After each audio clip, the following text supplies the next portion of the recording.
Okay, let's get started. Hello, everyone. Thank you very much for joining us today. We're really excited to be here and share with you kind of this idea of a global health impact innovation ecosystem. And through the course of the day today, really the point is to introduce what this concept is. It's a sense of community. It's a model for community building. But more importantly, really share some very specific ideas, very action-oriented items that this group can do, both the speakers who are up here, things that we're actually doing today, and then opportunities really for the folks who have come here today to listen to this to get involved. And just as a spoiler, we are going to do a little bit of structured networking at the end in kind of a creative way that we've done this through some of our work in Austin during the South by Southwest type events. So we'll see if that can work out really well, which I think it will. My name is Andrew Nerlinger. I'm the Executive Director of the Global Health Security Fund. We're a Geneva-based nonprofit that focuses on impact investment in health security innovation, with a particular focus on supporting innovators and impact investment in the Global South. And so, over the course, I've come at this from being an ER doctor beforehand that's transitioned into this impact investment space through the venture capital community for the last 10 years. And one of the things we were talking about as a group beforehand is I feel a little bit like we assembled like all of the people in Geneva, that maybe have had this deep finance background that are working in the global health space. But the reality is that's not at all the case. And we found that there is a tremendous depth of expertise and knowledge and experience in impact finance related to global health. And so we're really hoping to kind of network with all of you as well, so we can kind of try to build this community, this impact investment ecosystem. So to really kick it off, we're going to share a lot of concrete examples, but I'd like to ask Dr. Lisa McDonald to start and maybe answer what specifically is an impact investment ecosystem. What is an innovation ecosystem? Because if we're talking about this term and this word, I think using a concrete example of what that actually looks like in real life can be very helpful. So Lisa, if you wouldn't mind introducing yourself and then sharing that example, that would be very helpful. Donald. I'm currently the president of the board of directors of the Global Health Security Fund. I am also a physician by background. I've spent my career in innovation. Most recently, I led the healthcare incubator for the University of Texas at Austin in Texas in the United States. And I think the thing that I wanted to speak to everyone today about is really a concrete example of an innovation ecosystem approach that we took during the COVID pandemic as it began to spread across the United States. So one thing to put it in context, and this is something that I looked up on the way over, the economy of the state of Texas in the US, if it were a nation, would be the 9th largest economy in the world. So we're talking about $3.4 trillion of economic impact. So that, when we're working in a state that has that much on the line, as COVID began to spread across the United States and industry began shutting down, and the ports began shutting down, there was a big drive from the state of Texas to come up with some sort of response to that. What we saw in the academic sector was that all the labs on campus had shut down, and people were becoming very frustrated, and there were lots of grassroots efforts to come up with custom PPE and things like that to address immediate needs of the moment. But there was very little conversation about what sort of long-term or even medium-term strategies that we could adopt to bring industry back online, or to deal with how we would distribute vaccines when that became an option. And so as the sort of business think and do tank for the university, we came up with the idea to organize ourselves first just among networks that already existed, our friends, people that we were talking to, people that we were Zooming with, even Skype back then. So we began to self-organize. And what that meant was bringing together what became 3 groups of people. So innovators that were coming up with solutions to the COVID-19 pandemic. What we called ecosystem partners are people that might have resources to offer those innovators, and then volunteers who were maybe not easily fit into those 2 groups, but were interested parties who wanted to give their time and organize to come up with solutions.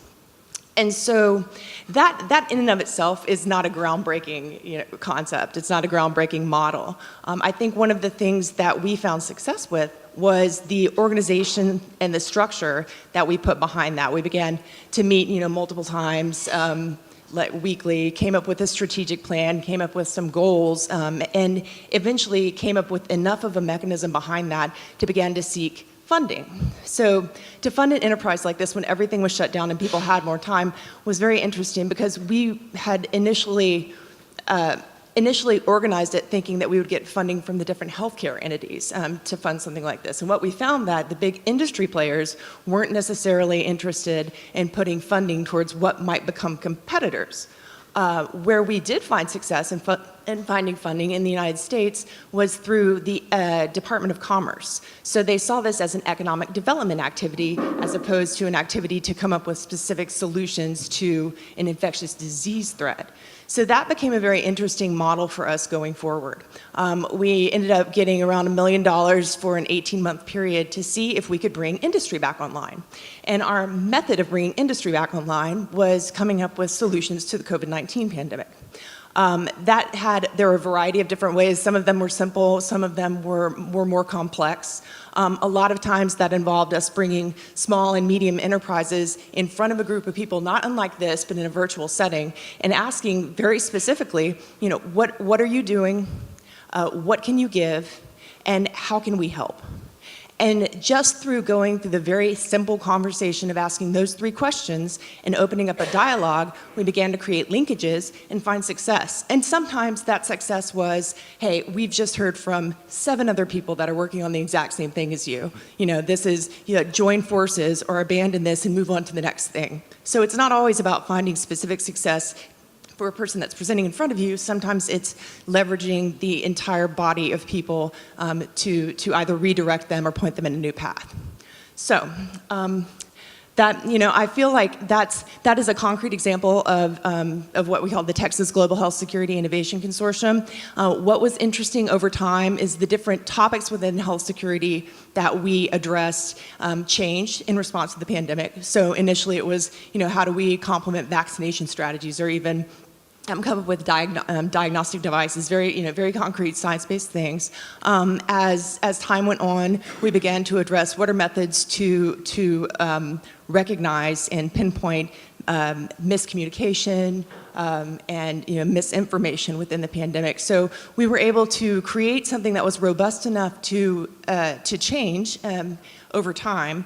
And then as the economy began to reopen, we recognized within ourselves, so this is a period of time where we have ramped up to address the threat, and now how do we as a group ramp down and sort of go into the next phase? What does that look like? And that was a challenge, but it was a really important challenge, and it's something that made us understand how the creation of a robust innovation ecosystem doesn't need to be permanent. It can come up to address the threat and then dissolve, but as long as we've put into place the very concrete, here's the software that we'll use for everyone to come together and to be able to have a conversation. These are the methods that we'll use to be able to document a portfolio and where their needs are and how we address those needs. So there are things that in the day-to-day life of a business are mundane, but became extremely robust because we were able to organize ourselves, address the threat, and then recognize when the time came that threat had in its immediate phase passed, and we would help people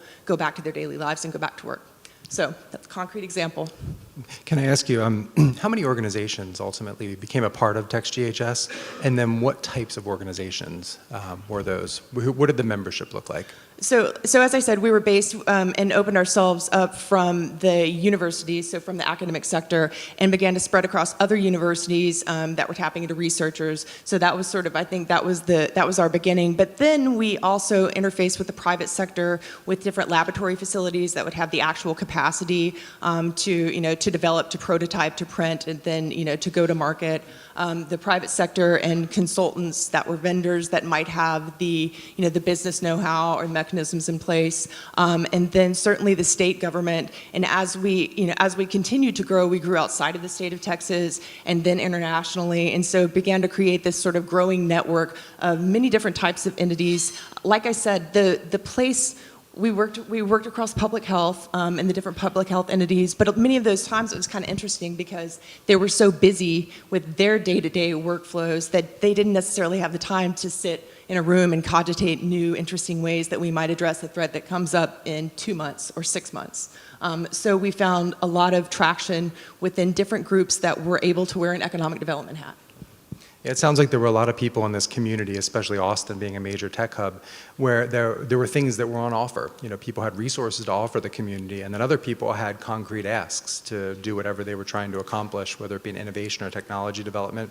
And so I think it sounds like the role of that organization was really bringing together those kind of community needs, creating structure around it, and then also creating a metric system. I think, and that really, I believe, sounds like the definition of innovation ecosystem, is really creating a structured community that can address all of the needs of an innovation all throughout the growth life cycle. And so thank you very much for the introduction on that. I appreciate it. What we wanted to do next was really, instead of talking about what an innovation ecosystem is and providing just one example, actually share what people are doing currently today, things that can be acted upon in the innovation ecosystem that's here in Geneva. There's a very exciting, obviously, global health innovation ecosystem, and I wanted to ask each of our panelists here to share a little bit about themselves and their organizations, but really also what they're doing, where their role is in the innovation ecosystem, and what they're doing individually to really kind of, you know, advance that ecosystem, advance that community. And so I'd like to start with Pradeep Kakatiel. I'll let him introduce himself. Thank you very much for joining us. Thank you very much, Andrew. And Lisa, again, having been a beneficiary of the work that you did at TextGHS, I think it was really important to see how to break those silos, so thank you for doing that. Just to introduce myself, Pradeep, I lead the Health Innovation Exchange. It's a non-profit based out of Geneva. What we do is we work with ministries of health in Africa and Asia to identify the challenges and pain points that they have in scaling access to healthcare and bringing in a trusted partnership between the ministries of health and the innovation ecosystem, the innovators, the investors, the private sector, and solutions across countries. So that's what we do. We are basically a bridge builder, talking about building bridges. That's what we do. Fundamentally, where it started was, let me ask you a question. How many of you know what's the life expectancy in Switzerland? Okay, roughly about 86, 87, 88, okay. I was sitting on a panel like this next to one of the ministers. This was 2018, and this was at UNGA, so it's very different from here. Nobody listens to anybody, everybody is talking to each other, right? So I was sitting next to one of the ministers, and I said, I'm going through a midlife crisis, I'm going to turn 50 next year, I don't know what I'm going to do, am I doing something right and wrong, and blah, blah, blah. He turns to me sweetly and smiles and says, my brother, if you were in my country, you don't have to worry for too long. 54 years, that is the life expectancy. And we have this 33 decades of difference between countries. And again, this is, you can look across, there are various factors that result in that difference. But I do believe that today we have the ability to bridge that gap. We have the ability to change that. Can we add 5 years additional to people's lives? It's possible, right?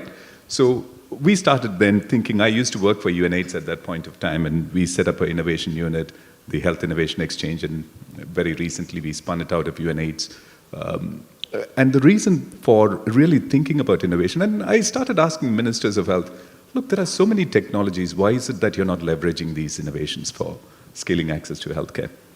The answer consistently was the silos and the broken innovation ecosystem. One, almost every minister, and this is again Africa and Asia, that's our focus. Every minister basically said, it's wonderful for you sitting in Geneva or New York or Seattle or Texas, wherever, for you to think that you know the solutions to our problems. You don't understand our pain points. Come listen to us, understand that, and then you'll be able to find solutions for us. So one, we started listening to them, finding what their challenges were.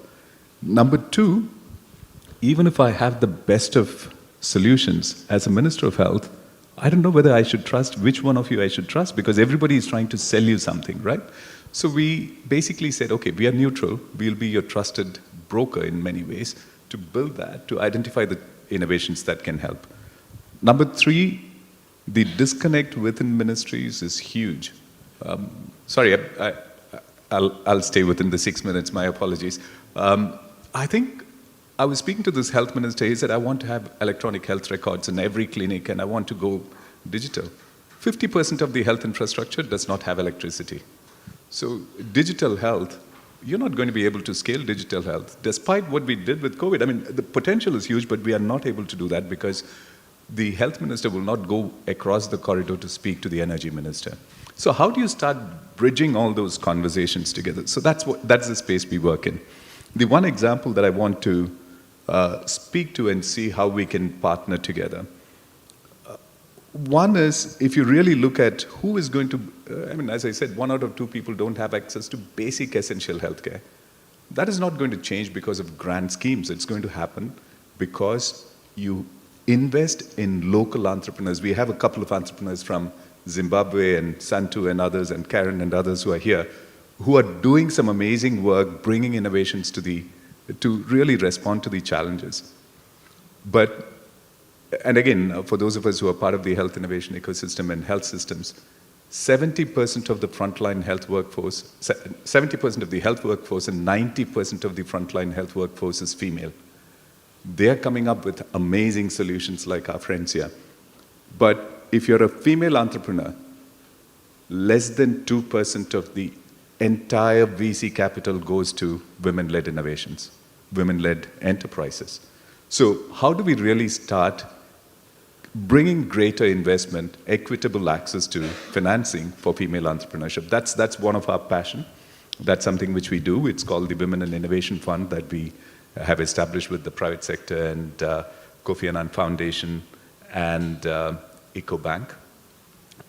What I would expect, if I may close in less than a minute, what we are, if you're an investor, we would love to speak to you, because you need to start really looking in the mirror and say it is not okay. Because if you're investing 2% of your entire portfolio on women-led enterprises, I was going to say shame on you. No, sorry, that's the wrong way. I can't use that in a UN forum, not a UN forum, but at least a UN setting here. We need to really start bringing about some parity in terms of investments. And that is where the innovation ecosystem is failing. Number 2, if you're an entrepreneur, we would love to speak to you, because especially a female entrepreneur, we would love to speak to you. We'd love to see how we can help accelerate, because the needs of a female entrepreneur is very different from a male entrepreneur. You will hear story after story where women have had to divest their equity way too early. They're not getting the support. So if you're a female entrepreneur, we would love to see how you can mentor some of the early stage entrepreneurs. And we can see that if you're an expert in any area, we would love to see how you can plug into that system. And number 3, if you're someone who wants to do something that is meaningful, we'd love to speak to you. Sorry, that's a very vague statement, but we'd love to speak to you and see how we can engage. Because if we really are serious about 2030, if you're really serious about climate, if you're really serious about health, we need to break those silos, because climate and health, I mean, it's the same people. If you speak to the entrepreneurs, they'll tell you they're working on health, but they're also having a climate impact. So how do we break these silos? How do we bring investment that is needed? How do we bring the right sets of capacities and the right institution? Because the people here have quite a lot of influence on the global health architecture. So how do we really leverage that? So thank you very much for this opportunity, Andrew. You know, I've personally been most impressed by the role that HIEX has had in de-risking investments, because by virtue of working with this organization, you know, you look at some of the companies that have come into the portfolio, and if you take away where they're from or what, you know, some of the other things, the metrics are fantastic. You know, you're looking at SaaS companies that are hitting all the milestones you might expect from a company in Palo Alto or from a company in Austin or wherever. But maybe they're in an emerging innovation ecosystem, and maybe that makes people a little bit less inclined to invest in that company. And so I think a group like HIEX plays a really important role in de-risking investments, validating them for investors, and really getting them ready to scale appropriately. My question for you is, can you share maybe one of your favorite innovators or one of the best companies you've seen, one of the coolest technologies? There are so many. I mean, from finding solutions that are very simple. How do you sanitize rooms like this during the COVID without using UV to? Let me use a very simple. Can I use 2? Okay. Both are women-led, so that's important. One is really during COVID, everybody struggled. for those of you who are involved in health, you know that 50 to 70% of the vaccines get wasted because of the lack of infrastructure for the cold chain, basically. So during COVID, one of the innovators came up with a battery-powered backpack, Black Frog. You can, because the ice box, what happens is the ice melts and your temperature is not maintained. But with the battery-packed one, lasts for 17 hours. You just put it on your back, go out there into the community, you do the vaccination, whether it's COVID or early childhood or any of those immunization, bring it back, plug it in, or if you have solar, you can plug it into the solar thing. And it really saves lives. It really saves investments. The second one, if I may, quickly is, this is more something which I've been fascinated by because I can see the beautiful water here. Did you know that 2% of the atmospheric humidity is sufficient to meet the drinking water needs of every human being on the earth? That is amazing because there are so many communities which, if you look at migration, a big reason for migration is because of climate change and the lack of access to water. So there's this amazing woman who has developed this technology where you're capturing water from atmospheric humidity and which is able to deliver drinking water, which can save lives. So I could go on, sorry. But it's fascinating. I think what is really fascinating is that entrepreneurs are really finding local solutions for problems. We have, again, one last plug. Young people are coming up with solutions that are really getting us ahead of the curve. I think where we need to do, and some of us who are probably, we need to either enable that or get out of the way. So. I think those are great examples, and really there's some fantastic companies I'm aware of in your portfolio, and so really Black Frog was the company that was mentioned first, but definitely please ask Pradeep if you want to look at some great investment opportunities in the global South. So moving on, academia plays a major role in any innovation ecosystem. In Austin, it's the University of Texas, but we also have several other colleges and universities that play really strong roles. It's no different here in Geneva, and the Geneva Graduate Institute is a wonderful example of really a prominent player in this ecosystem. So I'd like to introduce Nadia Wells from the Geneva Graduate Institute. Thanks very much. So I'll tell you about the Institute and about our centre and about our work, and I'll also tell you about my building bridge journey personally. So the Institute, as many of you may know, is an institute with disciplinary departments in normal academic disciplines like history and anthropology and social science bent. And then between the disciplinary institutes, we have research centres. And the point of the research centres is to really bring multidisciplinary work, bring people together. And our Global Health Centre, which was founded more than 10 years ago at the Institute, is a major convener in this space. So we have 3 pillars. One of them is convening, which is supported by the Geneva Global Health Platform, kindly supported by the Swiss government, which enables us to convene and contribute to capacity building, particularly in the global health diplomacy space. Also, of course, we have our educational capacity. We have a wonderful new cohort, some of whom are present today, of global health specialization students who come through, and wonderful colleagues teaching in various aspects of global health. And we have a research pillar, and the research pillar, which is what I also belong to, we're working at the moment and have been for the last 4 years, again supported by the Swiss National Science Foundation, on the impact of financialization on access to medicines.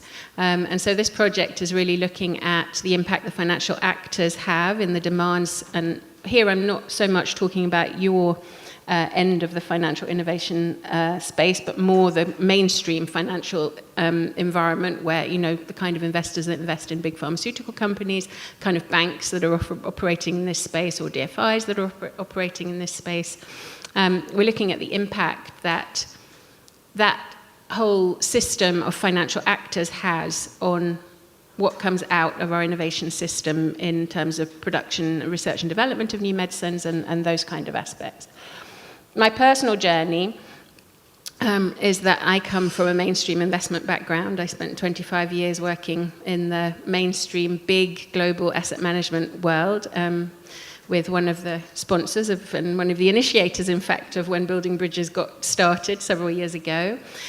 These days, I spend half my time with my role at the Global Health Centre, and then half my time I still spend in the investment world. I sit on the board of a bunch of investment companies, with one of them another big sponsor of some of these big global asset managers. And my journey was because when I was an investor, I started covering healthcare companies, and there were two in particular. I used to invest in what in financial markets is called emerging markets, so what in development terms is called developing countries. Not very nice vocabulary either in either space, but just to situate you.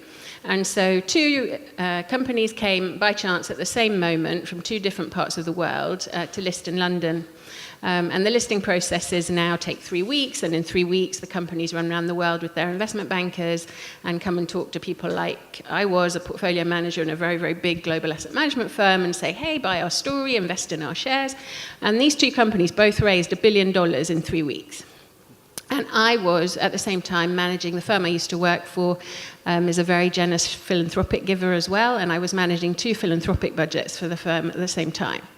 And I couldn't offer multi-year grants on the philanthropic side because that seems to be the nature of philanthropy. And that's what drove me bananas and drove me into the global health world. I was like, there must be a better way. The reason people are investing in these deals is because they see the need, the opportunity, and the potential in the global health space, but we're not providing instruments to allow any of us around the room, for example, who might want to contribute to investment. We're not setting up bridges for mainstream investment to pool funds to bring into global health investment needs. So that's my personal journey. In terms of ask, so next week at the Institute on Wednesday at lunchtime, we're hosting an event called Global Health Challenges. Can investors and civil society work together? And we are going to bring together a community and kick off the creation of a community of practice, because our work at the Global Health Centre is very much rooted in practice, and we have lots of links around our convening and everything with policymakers, and very expert colleagues who have operated in that space for a very long time, and have a good deal of capability of trying to get things moving in spaces that look painfully stuck. So next week, we are going to kick off a community of practice around engagement from investors with civil society coalitions on global health issues. We would love to see any of you who want to come. We would love you to join our community. And we are also planning over the next year, having kicked off that community, to crowdsource a toolkit for engagement. So the big global investors have a huge amount of internal resources to do that kind of engagement. How do we engage on access to medicines? How do we work with the Access to Medicines Foundation? But there are a lot of other financial institutions that don't have the financial resources or capability to have that stewardship in place. And we want to crowdsource a public engagement tool that can be out for everybody and anybody to come and access. So we want you to join our community. We want you to contribute to that crowdsourcing, and we're also looking for a home for it. So if anybody has a home for it, we'd love to talk to you. So thank you very much.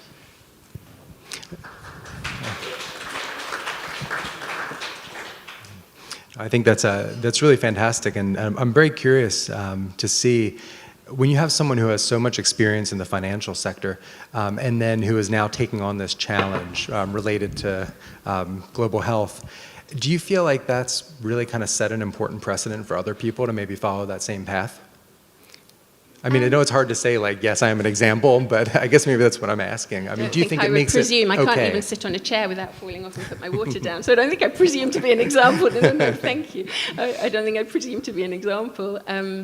As you said, I think there's many people who've come from a finance world. I think that there is a real, what I felt, one was the money part, that I'm like, we need to build bridges, we need to build instruments that can bring money from one place to another, because the money wants to come, we're just not providing the pathway. That's one, but the other part is explaining and understanding and having the kind of, let's say, global health hat on to understand which are the issues that are important. And that's why having civil society involved in the conversation is so important, because that's also a governance mechanism to make sure, you mentioned the need to provide this bridging in between where there's kind of an honest broker. So civil society keeps everybody in any ecosystem honest. You know, clearly everybody has their agenda. Civil society has its own agenda, but bringing people together, you can provide a pathway. And I think that part you are seeing more and more people engage with. Yeah. And academia is a perfect convener in this setting, and it's so frequently in these innovation ecosystems, academia really plays that role perfectly.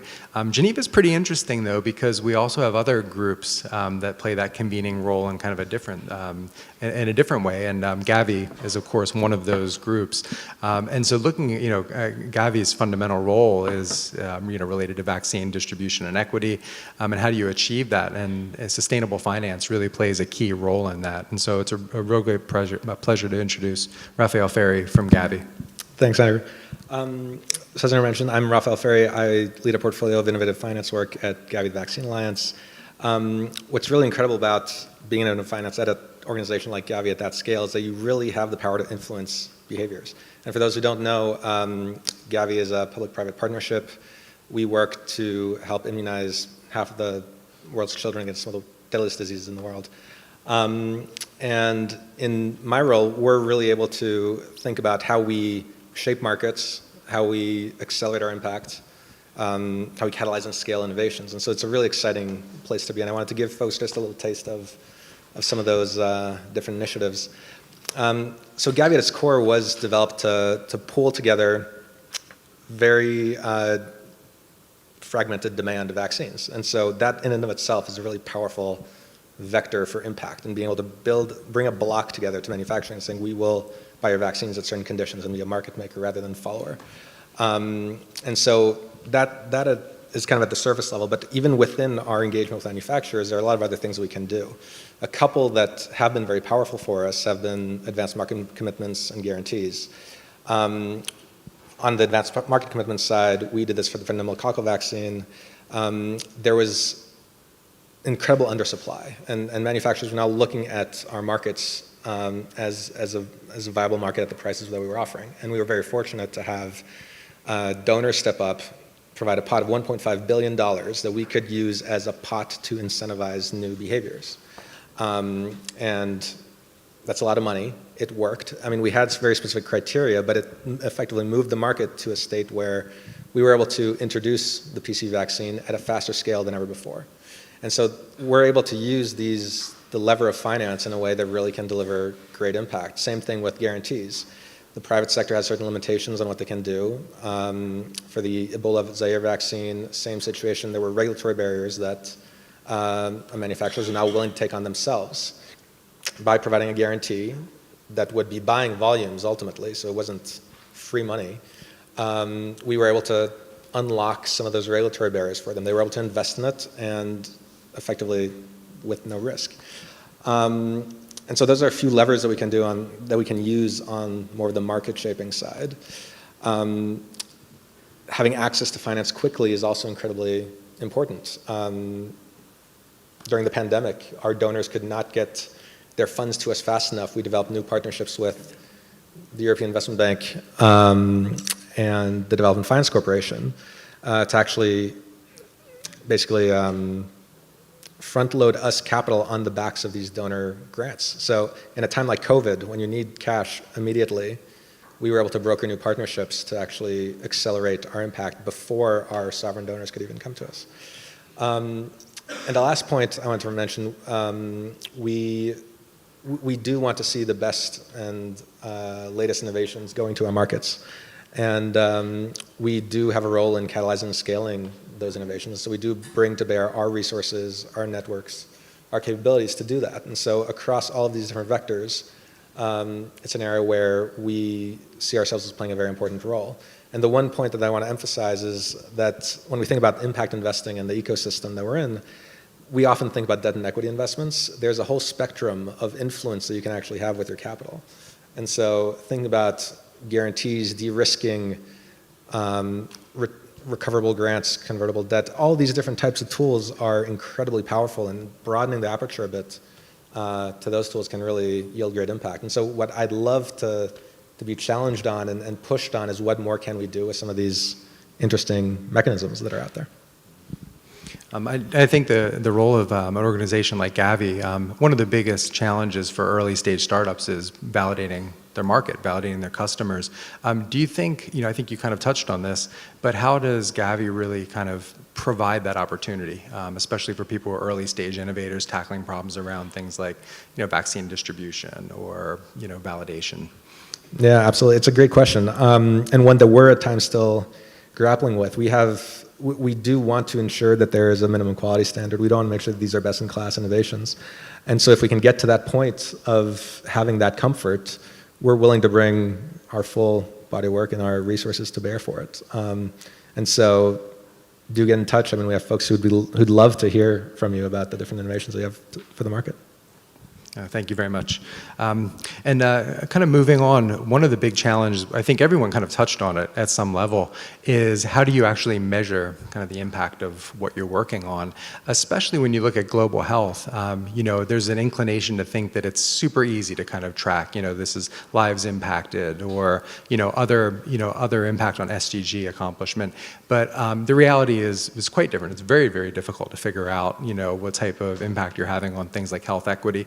And then when you try to combine that with something hybrid where you look at investment metrics, maybe looking at traditional economic development metrics, it's a very, very difficult thing. And so it's really great to know that an organization like World Economic Forum is taking on this challenge specifically. So thank you very much, Ty Green, for joining us today to talk about this. Thanks, Andrew. Really lovely to be here with all of you and excited to meet all of you later on. Really, fascinating, rewarding to hear the work that you're all leading and excited to continue the conversations after this. My name is Ty. I am the Health Equity Lead at the World Economic Forum here in Geneva. You probably all have heard of the forum, maybe around Davos, but we do much more than just run Davos. We are the International Organization for Public-Private Cooperation.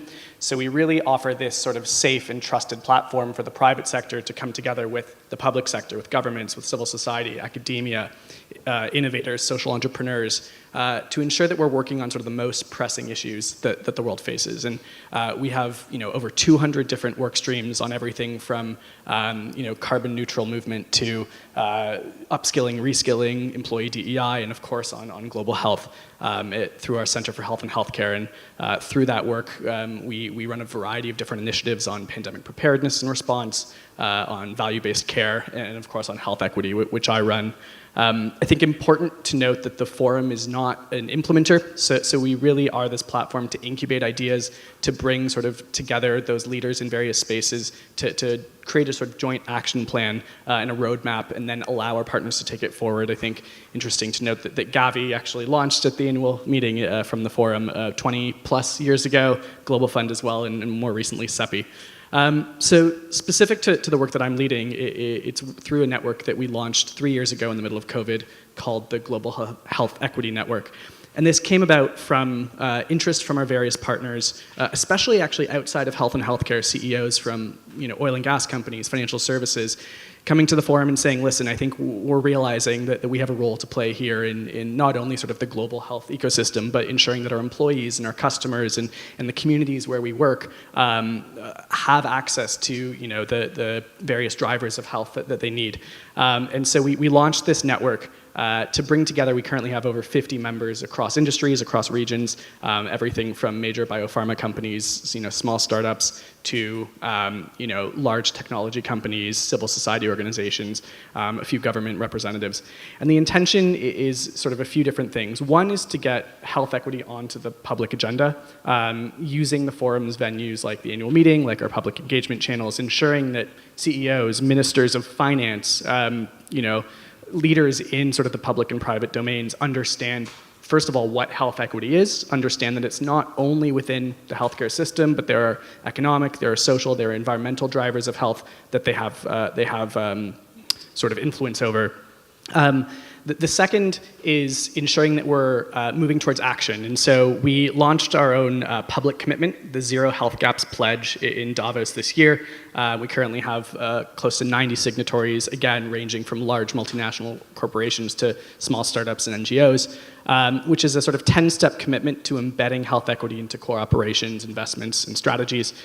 I think we all in this room probably understand that a public commitment is very much the first step. And so most of the work of this network is trying to ensure that the signatories, and even those who haven't signed, are carrying through on what they've said. And so we have sort of an action pillar where we use the forum's trusted platform to help incubate these partnerships.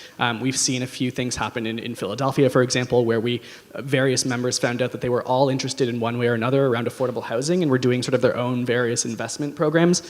They came together to figure out how they could pool that to really scale the impact, and we're trying to sort of really allow that safe space for competitors or those who might not usually talk to come together and figure out where there are those joint priorities to take action. And then you mentioned measurements, and I think that's really where we have been leaning in. We are, as far as I know, and would love to hear if this isn't the case, the only global cross-industry initiative that's looking at health equity. And what we hear, regardless of whether it's from a biopharma organization or a healthcare provider or an oil and gas company, is we have a few ideas of how to measure health equity. It's usually output measures, less so outcome measures, and when it gets to impact, it gets really difficult.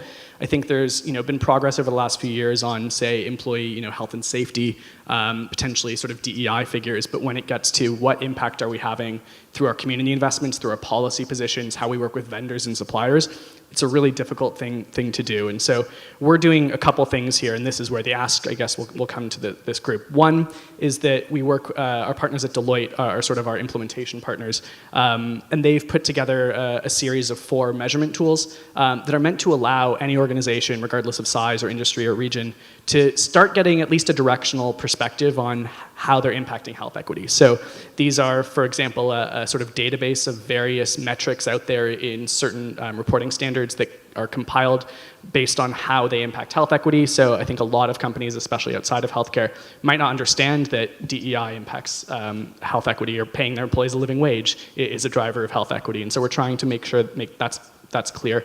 And then we've also taken sort of a page out of the climate book on sort of the carbon footprint and created our own health footprint methodology.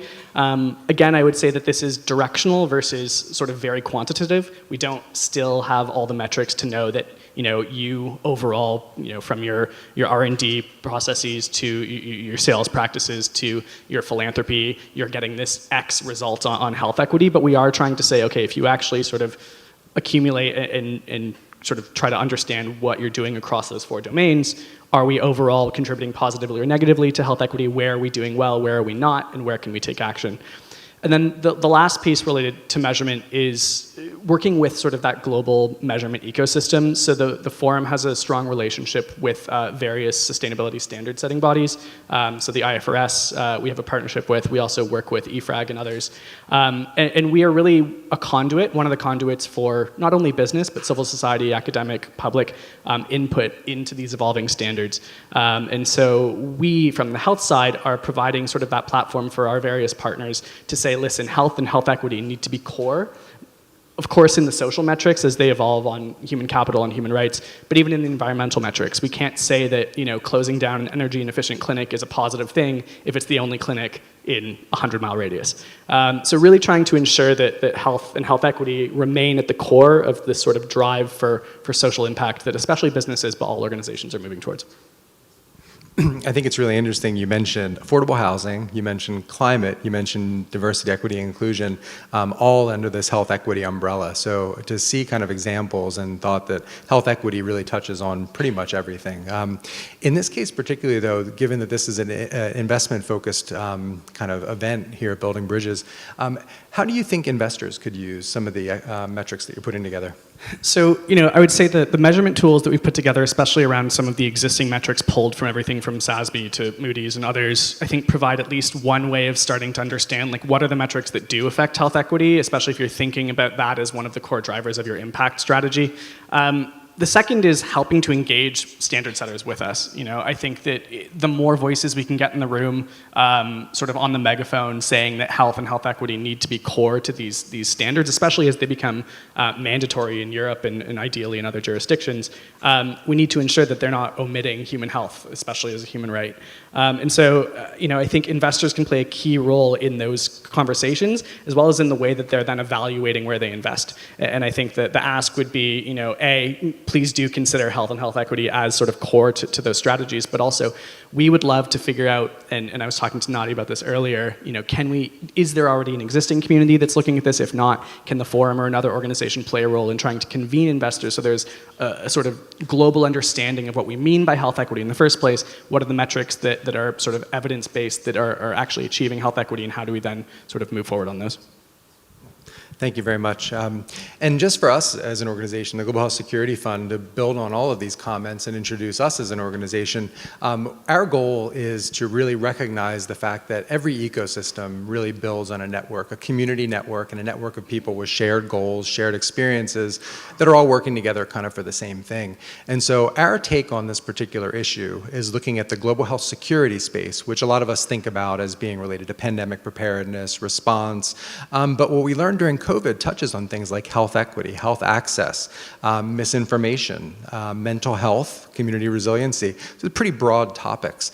What we've tried to do is really focus an ecosystem development on these topics around health security and really bring together all the things that we think are necessary to help innovators create sustainable solutions in this space. So we really have three core pillars: capital, creation, and community. Capital, we are a grant maker, and so we're very interested in funding projects that focus on innovation in the health security space. Creation is our pipeline, our portfolio of innovators, of which there is some significant overlap with Pradeep's and HIEX, and we've worked with a lot of the same folks. And then our community pillar, which we're very excited to be building a virtual platform for our ecosystem that we'd love to invite anyone who's interested to join, where we're going to be featuring opportunities for engagement, opportunities for funding, and opportunities for investing in de-risked, promising, excellent startups. And so as an organization, that's our ask, and that's our offer as well. So right now at this point in the session, we'd love to take some questions if anyone has them, and then we can move on to our little experimental networking session as well. So if anyone has a question, please raise your hand and use the microphone on the table. And please introduce yourself also, who you are, what organization or company, where you're from, and then if we can keep the questions fairly brief, that would be great. Thank you so much for the opportunity to speak. My name is Chedza Mshawedu, co-founder and managing director for Zimbo's Abantu Healthcare on Wheels, which is an ingenious social innovation of locally built mobile clinics that combines health technologies such as telemedicine and medical internet intervention, such as the basic ease of communication between doctor interception and patient using solar energy as well. So why I'm so excited to contribute is because Gavi had the opportunity to cover our case study during the COVID, at the peak of COVID in 2021, because of the impact that we had made. We had locally repurposed these mobile clinics using our personal funds just to try and help the government to improve health service access for the poor. And we impacted 28,000, mostly women and children, during the lockdown. And we contributed to the inoculation of COVID, typhoid and HPV immunizations. So my question is, at what point does an organization such as Gavi then, after covering small organizations or entrepreneurs such as ourselves, then come back and say, since you had an amazing case study that was worth of our attention, we need to help you grow, we need to partner with you. Currently, because of the help of the Australian Embassy and the French, we are able to scale, and next week I'll be closing a deal with the French Embassy. So it's only still internal, meaning in country, but we are looking for research partners, development partners, and of course funding partners to upscale. I'm currently in one province in my country, and I'm only having 4 mobile clinics that service or see up to 2,000 people per month, but the impact is huge. Most people are walking long distances to access primary healthcare services in my country. I need support.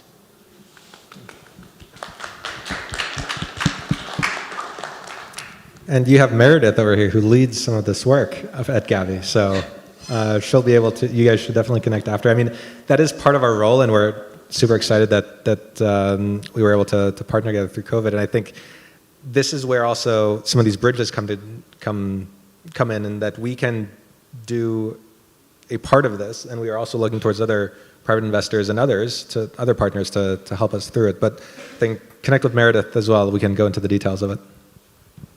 Does anyone else want to take that one too? Because I think there are actually more responses than that would come from Gavi to a question like this, or anyone else? Well, I think both of us probably do. Yeah. One thing I would say, and Andrew made reference to this, but by creating a convening body and a technology platform where you can log on to and have access to folks at these different agencies, maybe agencies that it would take you 2 or 3 phone calls or 2 or 3 weeks. I mean, I guess 2 or 3 phone calls is aspirational. We want to continue the conversation that we're creating in venues like this over the long term, so we have some follow-up, and then we also have the ability to track where those conversations are happening and whether or not you're getting the support that you need. Maybe there's resources out there that you're not aware of. So that's one thing that I think that we're trying to create at the Global Health Security Fund. Thanks. Very briefly, it's a great example. I think there is a disconnect in terms of let me put it this way, there's a lot of grant funding which is available. Unfortunately, again, looking at, is there a map of all those grant fundings that people could apply to? That's not existing, at least it's not robust.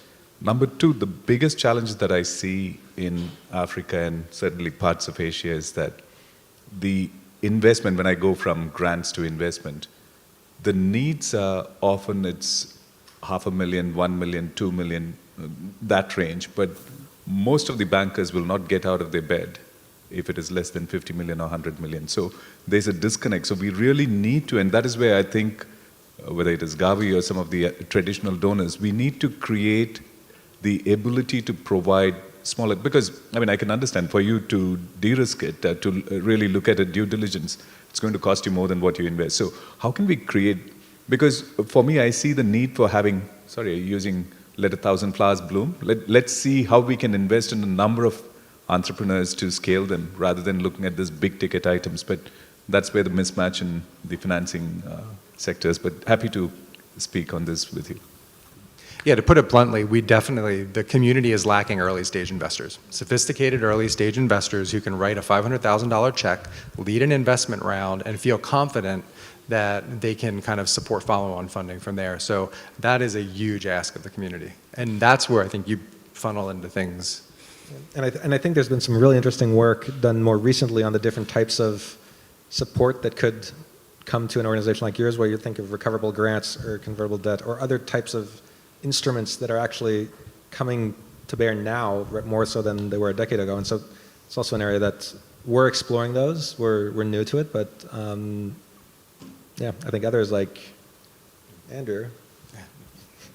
I think that's really the purpose. I mean, you have to be able to de-risk investments at that stage too, and I think that creating structured frameworks like these metrics models kind of help get investors confidence who maybe haven't been investing in this space. So I know there are a couple more questions. I think, sir. Yeah, thank you, Christian Frutiger from the Swiss Development Agency, and thanks for this One Health approach to the topic, which is refreshing. Can we use that in the future? Now, coming back to what is just being discussed, there is a piece missing here, and the piece is the real economy and the real investors. The real economy, of course, it's difficult to discuss about pharmaceutical companies in this type of context, but then at the end of the day, this is where the difference will be made or not. And the investment opportunities in low-income countries and lower middle-income countries are actually pretty high. We have to overcome the initial hurdles, but there is a lot of money in the system. It is just not where it should be. So how do we actually turn this around and get more actors to the table and also have them face their responsibilities?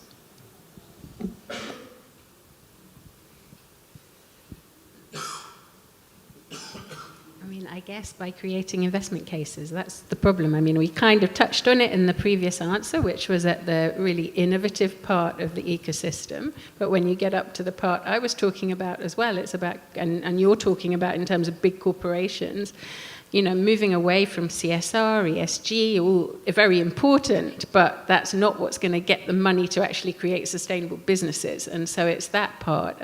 Personally, I've been asked to work on, for example, business cases for a big NCD medicine. How do you think about getting that to populations living on X dollars a day globally, not just in LMICs, but also we have populations, all around the world that need access to insulin it was, so for example. So building these business cases that are written in the same language that those people are used to reading, I think is a very important part of that, and something that we need to bring. You asked about other people who've come on these journeys that several of us have been on. I mean, I think that's one of the things we can contribute. In our research, we're doing the same, so we're bringing really financial analysis techniques to looking at the sector, which is not normal in academia. It's incredibly difficult to publish it in academia, but there we go. But we can work in the policy space and work with agencies like yours on thinking in those ways. So I think there's a role to bring all those groups together to really, speak. My personal journey has also been, I think probably like many of us in the room, has been about learning new language, right? So you can speak one language, but the financial sector uses the word risk not the same way as a medical doctor uses the word risk. So having people who can translate and speak to each other, that's one of the first asks, I think, in answer to your question. Lisa? Well, I think also, speaking to that, I come from a startup background. I come from, working with entrepreneurs. But what we've learned at Global Health Security Fund, and it's nothing new to everyone in the room, is there is still a lot of work to do in opening the lines of communication and breaking down silos that exist between academia and agencies, between, at a level before we even get to the point where we're, bringing funding and bringing resources to entrepreneurs. And so I think that in and of itself, those, recognizing that there's a lot of coordination work that needs to happen between the different bodies that are then, bringing down that economic impact to entrepreneurs, to small and medium enterprises. That's a task in and of itself. We worked on some really interesting workshops around World Health Assembly in beginning the conversation and beginning to recognize that, there are people who very easily are having the same conversations in different settings, but are never, there's the mechanism for them to even speak to one another about that doesn't necessarily exist. And so how do we start attacking those challenges? I think it's worth recognizing that they exist to begin with. And that was pretty concrete. 4 of us were part of that workshop at the World Health Assembly on the side, and brought together about 30 experienced investors, VCs, across the range, and then people from WHO, from international organizations, startups. And so bringing them and putting them in the same room, giving them dinner and drinks, and having them fight over answers to some design thinking questions was actually pretty powerful. So.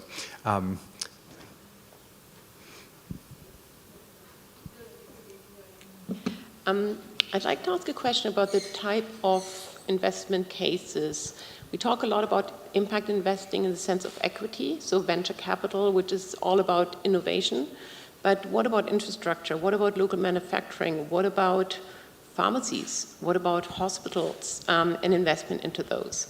Because a lot of it is like north-south transfer, innovation, medication, but there's so much more in terms of investment that would find the ground, and I think their access to finance is really important, and those might not be equity instruments. We talked about guarantees, but also debt financing, I think would be hugely important. And sorry, I forgot to introduce myself. I'm Karen Hitchk, I'm the CEO of the WHO Foundation. Just one point on local manufacturing. I mean, that was a huge barrier to equity during the pandemic, and we're working on that now. We're developing a incentive mechanism to try to address that as well, try to de-risk investors who will go in and see a different risk return profile and actually help support that to come about. And I think there was a panel yesterday that talked about the perceived risk versus actual risk, and the guarantees are a tremendous way to do that when we see these opportunities in markets where if we match this up more effectively, having this effectively very risk-taking investor willing to put a guarantee who will likely receive it all back. I mean, that's an incredibly compelling proposition. Yeah, Christoph Rink. I'm sustainability and innovation consultant, have very few projects only in the health, so maybe sorry for the question. what I understood from my wife, who's more medical background, is that general health impact investments are far longer than others, what I already fight in my industries for sustainability. And I have to say, I have to come back to the first question. Actually, I feel it was not answered, and I'm interested a lot. That's why I'm here in the global health impact investment ecosystem. So there was a question. I have a very good local case. How can I get an investment? And it was not answered. So is my takeaway that this is actually a problem, that the global health impact investment ecosystem is not good in supporting local cases? Well, I mean, I think just to that question, Gavi has certain tools, but we don't have all the tools. And so it does require this ecosystem to come together. We're not going to make equity investments to scale your business. I mean, it's not a mechanism we have available to us, but others do. And so when we come together, it's complicated. We all have different incentives, but that's what's going to have to come together for us to make it work.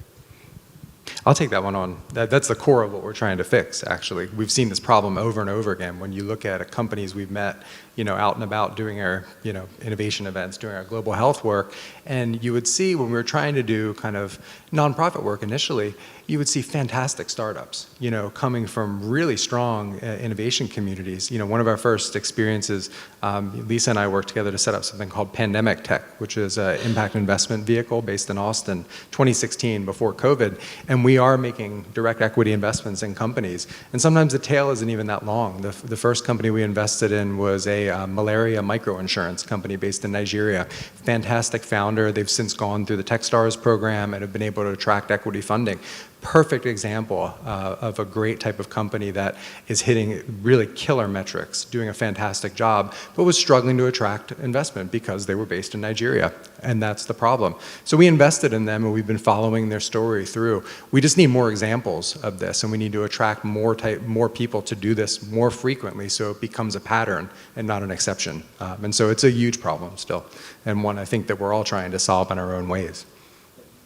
We have time for one more question, and then we'll go into and then a follow-up too. In the UN style, we'll do a follow-up opportunity. Please. Hi, am I audible? Okay. My name is Ishan. I'm currently working at the WHO Innovation Hub and a master's student at the Geneva Graduate Institute. My question is towards financing innovation. Especially when it comes to healthcare innovation, a lot of cases that we see today is that countries do not have conversations among each other. There's a lack of this peer-to-peer learning, experiments that can be replicated very well in a different country setting, something that we saw in COVID, something like solar-powered oxygen beds in countries like Somalia, other countries which are low income, resource constrained. And some real good work can go on there. But how do we get these innovation funders, innovation aggregators, and countries in the same room, have them have these conversations? And more than that, create avenues for youth. And we talk of sustainability and climate and the future. How do we create avenues for youth to be equal stakeholders and not just passive bystanders in this process? We know the use of PPE kits during COVID, from a climate perspective, took us back several years. In achieving the SDGs, we're 62 years behind today. So how do we create more avenues for such voices to also come up? And in that conversation, lead innovation in healthcare. It's a fascinating question, and I'm probably going to antagonize too many people when I respond to that. I'm not going to be diplomatic. I think fundamentally what is happening is that the South to South is happening. They're talking to each other. There are so many areas where, certainly in health, I think I've been speaking to several countries in Africa, and it's always they're looking to the East to find solutions because of the culture, because of the kind of nature. But having said that, technology itself and the way we look at health and development is changing. I think people are recognizing it. I think the whole emergence of artificial intelligence and technology is going to make a huge shift. People don't realize it, but In the past, we used to say, okay, here are the developed worlds, developed countries, here's where technology is, we're all recipients. That is changing. If you go to Kenya today, you will see that they are way, I'll just use a simple example. I was sitting with the minister of, in Germany with the Ethiopian minister, and the German minister said, okay, tell us what you're doing on digital health. The minister rattled off 20 different things. And then the minister of Germany basically turned around and said, look, in the past we would have said we are ahead, but you guys are way ahead of where we are. So that shift is happening. I think it's a good thing. What has not happened yet is the money is not yet followed it. But then it will. Markets are going to shift very quickly. So I'm very, very optimistic about that. And I'm really fascinating to see that shift happening. I was hoping you would take that one. Please. Thank you very much for the opportunity. My name is Chipoch Kom. I'm just looking at the feminine hygiene industry. And when I was researching, according to the Harvard Business Review, it revealed that this industry has not been innovating for over half a century. So there is so much gender imbalance in this industry, which prevents us having discussions around this topic, hence no funding. What are all the stakeholders doing to remove these barriers that inhibit this very sensitive, topical, very important sector to have innovations and get those innovations funded and scaled? Thank you. I can start. So I'll go back to the business case. I think there shouldn't be the need for the business case, but there unfortunately is. I do think there's emerging research coming from some of the big consulting firms. Deloitte just published a paper. The Forum is putting together a coalition on women's health that's specifically making the economic case for investment in women's health innovation. Other coalitions are coming together through UNFPA and other organizations. So I think there's a lot of movement happening. You're completely right that it's taken far, far too long. But I think from the Forum side, we're even seeing companies like Agility, a logistics and sort of holding company based out of Kuwait, who are now talking about how they can play a role in advancing funding for women's health innovation. So just to say, I think we need to make sure that that economic case is clear, that it's obvious and out in the public for CEOs and decision makers who are deciding where this funding and where their R&D is going into. And then we need the opportunity to share the best practice, because there are fantastic startups that are doing great work in this space. We don't need to reinvent that work, but they need the opportunity to share that with some of the larger players so it can get scaled. Sorry, very briefly. Yeah, I seriously believe that that shift has to happen, because if you look at whether it is climate or health, in all these areas, women are at the forefront. New technologies are emerging that are led by women. The challenge has been the investors, the decision-making on investment. It's predominantly an old boys club. So how do we get more female investors? How do we get that? Because that's what is going to really change the way we invest, right? So that's one. And number two, maybe Ambassador Frutiger, I think to your question, one of the best examples we have on de-risking has been what SDC has done in terms of looking at the foreign exchange risk aversion fund. I think that makes such a huge difference, because far too often the risk perception is much, much higher than the real risk. So that's why I just wanted to recognize that, and thank you for that. Just say one more thing, which is from my board work. It's also having more diverse voices in the boardroom, because the men can stay holding the purse strings maybe, but if they do, they need people like us pushing them to open those purses to other people, and that certainly personally I do, and I've seen work as well. So I think that's the other part, is having more diverse voices in the room. Can I just make one comment? And it's not related to the diversity point, but I think we need to recognize, and this is not something I've heard a lot this week, around not every impact opportunity will generate the type of returns most investors are looking for. And we need to recognize that a lot of these opportunities will generate a return. It might just not be your 18% IRR that alternative investments is looking for. So, and that's fine, but I think then there's an evolution in the investment theses that needs to happen as well. In the spirit of time, and thank you very much for all the questions, we wanted to save the last 15 minutes for a bit of an interactive exercise. And so in our, imagine the Austin tech community, it's very informal, very casual. No one wears suits to an event. We have a good friend that runs Tech Ranch Austin, one of the first incubators there, and runs these campfires. And one of the things they do at the campfires are these rapid introductions, but they're very pointed, and for a reason. It's a 45-second introduction, and what you do is say who you are, what you're prepared to offer to the community here, and what you're looking for. What is your ask? In very, very short ways of doing it. I'll do it for myself. Andrew Nerlinger, Executive Director, Global Health Security Fund. I'm here to find partners for the Health Security Fund. I'm here interested in funders who are interested in partnering with us. And what I'm here to offer is grant funding and support for startups in the space. So I think that was maybe 30 seconds, 40 seconds. Probably could have done a little better, but that's fine. It doesn't matter how well you do. It's just about getting that out there. So what we're going to do is now disperse a little bit into the room, see if we can get together just for maybe 10 minutes and form some groups and just do this maybe once or twice through in the last little bit of time we have and see if we can maybe meet some new people. So if anyone's interested, join us. We're going to come join you. So thank you.